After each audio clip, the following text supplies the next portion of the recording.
Hey friends, codewithmay here. Today I'll show you how to build a glowing orb cursor trail using plain HTML, CSS, and JavaScript. We'll create a background image, blur it, and then make a smooth, colorful orb trail that follows the mouse, while keeping the native cursor visible. I'll explain every line of code as we go. Let's jump in. Quick overview. Index.html holds the page skeleton. Style.css styles the orbs and the blurred background. And script.js creates the orb elements and animates them with requestAnimationFrame. Here's the full HTML. Very minimal. We put the script at the end so it runs after the page loads. Important CSS bits. The .orb class creates a 40-40 circle with a radial gradient and glow via box shadow, the body. Before pseudo element is used to place a blurred background image that sits behind everything, that keeps the markup clean. We create an array of orb elements.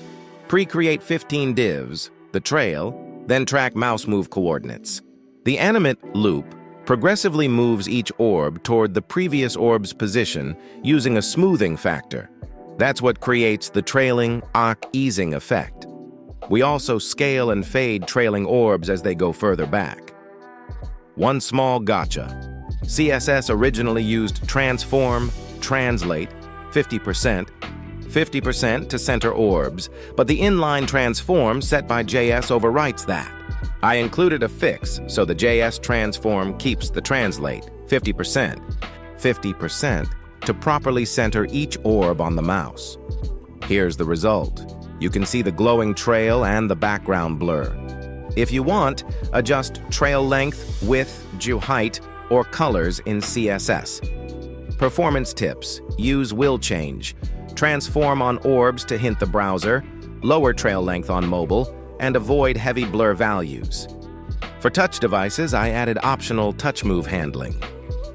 If you liked this, like and subscribe. I'll post the full source in the description. Drop ideas below for more UI effects you want me to build. Thanks for watching. See you next video.